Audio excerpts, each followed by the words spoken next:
अयोध्या की स्थिति का दर्शन करें कि अयोध्या में प्रभु श्री राम के वनवास के पश्चात अवधवासियों की क्या स्थिति है।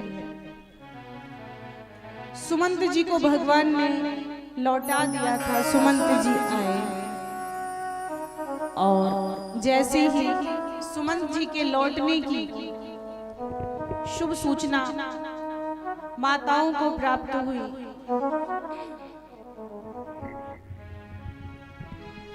महाराज तो व्याकुल हो रहे हैं सुमंत जी से मिलने के लिए कि जल्दी से राघव का कुछ समाचार मिले। कौशल्या माँ ने जब सुना कि रथ आ गया है, कौशल्या माँ दौड़ते भागते हुए महल से बाहर आई।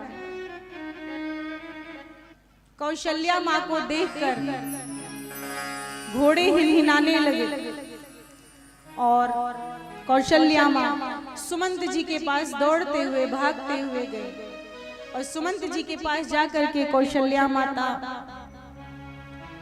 कहती हैं, सुमंत क्या हुआ बताओ, मेरा राम कहाँ है, मेरी बेटी जानकी कहाँ है, मेरा पुत्र लखन कहाँ है। सुमंत क्या तुम उसे वन में छोड़ आए? और जब भगवान श्री राम को, लखन भैया को और जानकी जी को रथ में नहीं देखा, रथ सूनी देखी तो मां मूर्छित हो गिर पड़ी। इधर राजा दशरथ महाराज उत्सुक हो रहे हैं।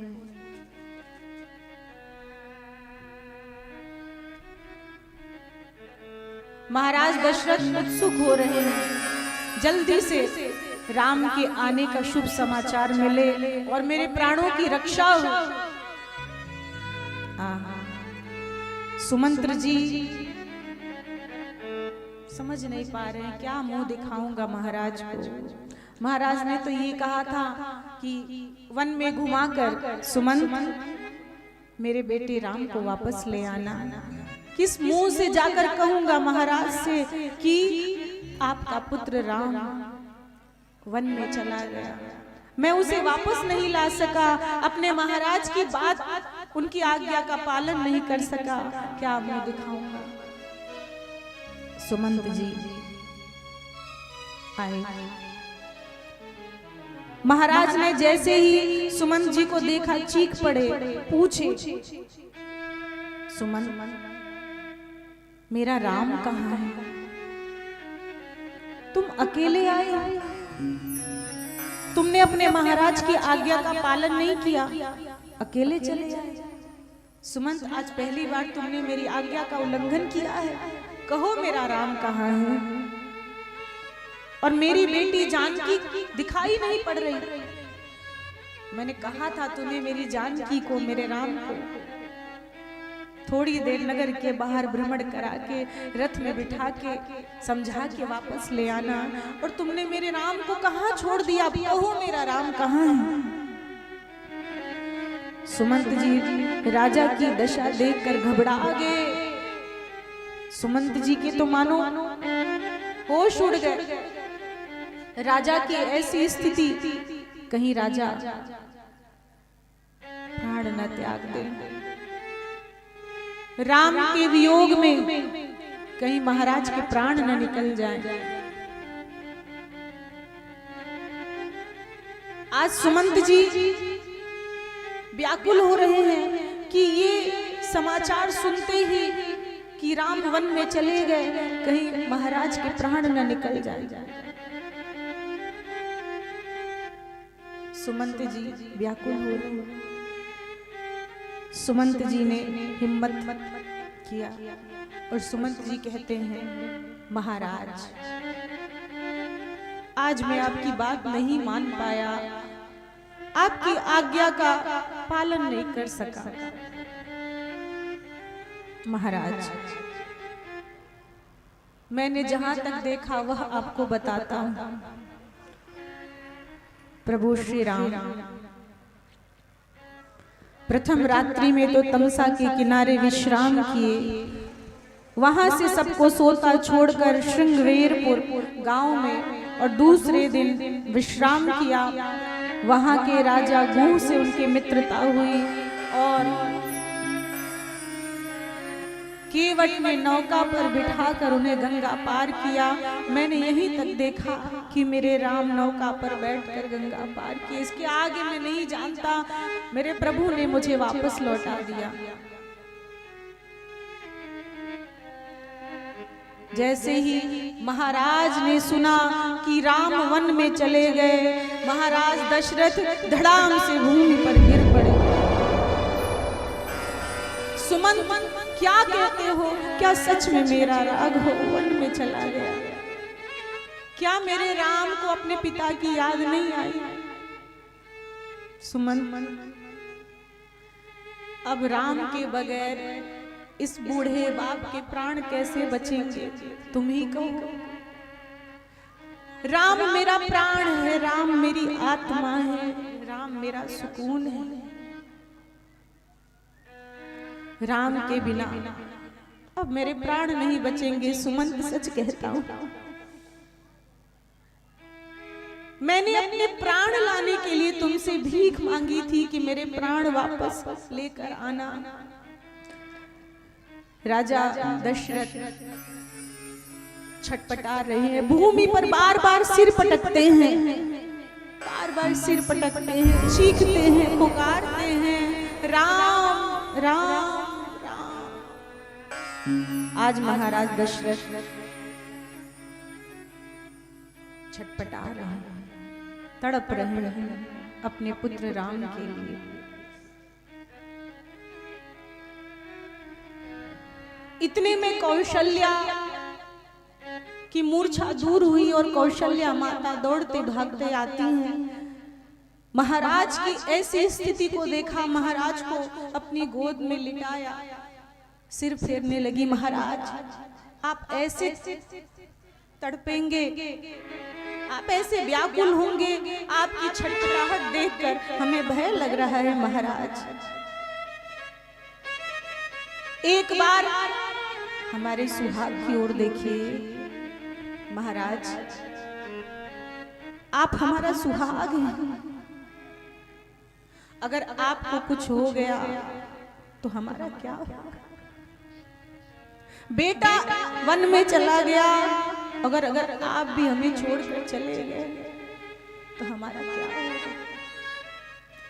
आप हमारे प्राणों के रक्षक हैं, आप हमारा सुहाग हैं, धैर्य धारण करिए। महाराज, संभालिए खुद को।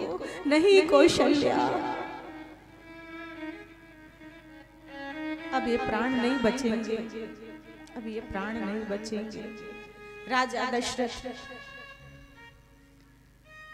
कटे पंख के पक्षी की तरह तड़प रहे हैं, व्याकुल हो रहे हैं, छटपटा रहे हैं। सज्जनों, भगवान श्री राम के वियोग में महाराज दशरथ ने अब अंतिम सांसें लेने की घड़ी आ गई और उन्हें बूढ़े माँ बाप श्रवण कुमार के दिखाई दिए, हाथ में लाठी लिए। इतनी तेज सी पीड़ा हुई, चीखे चिल्लाई, ये कौन है? ये लाठी लिए कौन खड़ा है? देखो कौशल्या, ये कौन है? सुमंत, ये मेरी आंखों के सामने कौन है? किसी को नहीं दिखाई दे रहा है ये दृश्य, सिर्फ राजा दशरथ को दिखाई दे रहा है। क्यों? मृत्यु की घड़ी में पाप ही दिखाई देता है, मृत्यु के समय में अपना पाप दिखता है। इसीलिए भाइयों, जीवन में पाप मत करो। मरने की घड़ी आती है ना, अपना पाप दिखाई देने लगता है। आज राजा दशरथ को अपना पाप दिख रहा है कि मुझसे क्या अपराध हो गया था। कौशल्या को बताने लगे, अनजाने में मैंने श्रवण को बाण छोड़ दिया था और बूढ़े माँ बाप की इकलौती लाठी, उनका बेटा मेरे कारण मृत्यु को प्राप्त हो गया। और उनका श्राप लगा था कि जैसे आज हम पुत्र के वियोग में बिलख रहे हैं, राजन, एक दिन तुम भी अपने पुत्र के वियोग में ऐसे ही तड़प तड़प कर मरोगे। आज मेरा समय पूरा हो गया, लगता है मरने की घड़ी आ गई, अब मैं जीवित नहीं बचूंगा। कौशल्या जी ने कहा, नहीं राजन, ऐसी कोई बात नहीं, आप अस्वस्थ हैं इसीलिए ऐसी बातें कर रहे हैं। कौशल्या जी कहती हैं राजन धैर्य धारण करें, आपको कुछ नहीं होगा, आपको कुछ नहीं होगा।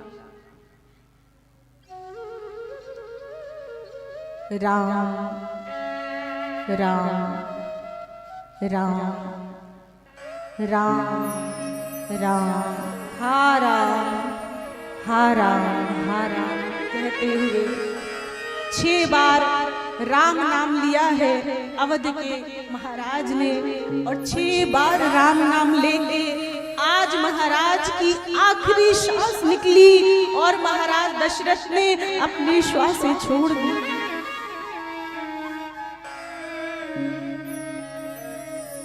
कौशल्या ने देखा महाराज दशरथ की गर्दन लुढ़क गई, हाथ सरक गया, हाहाकार मच गया। कौशल्या चिल्लाने लगी, चीखने लगी, सुमित्रा हमारे प्राणनाथ हमें छोड़कर चले गए। करुण क्रंदन को जब अवध के नागरिकों ने सुना तो समझ गए आज हमारा अन्नदाता चला गया, आज हमारा अन्नदाता चला गया। सारी प्रजा बैठ के रोने लगी।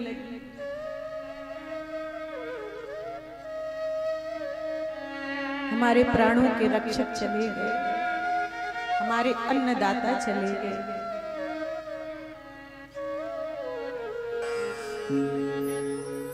भक्तों, कैसी ये राम कथा है, कैसी ये लीला है, कैसा ये मार्मिक भाव है। एक बेटा अपने पिता की आज्ञा के लिए वन में चला गया।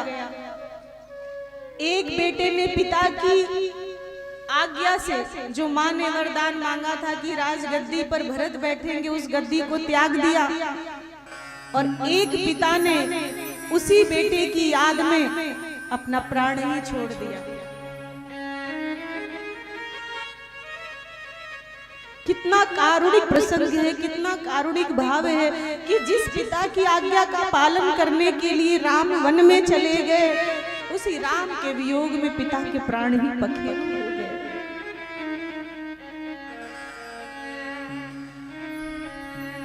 एक बात याद रखना भाइयों बहनों, माता पिता का दिल कभी मत दुखाना। माता पिता के साथ संतान का जो रिश्ता होता है वो दुनिया में सबसे पवित्र रिश्ता होता है। माँ बाप के साथ हमारा जो संबंध है वो सबसे निर्मल, सबसे पवित्र, सबसे निष्काम है। और माता पिता संसार में हमारे लिए भगवान से भी बढ़कर है।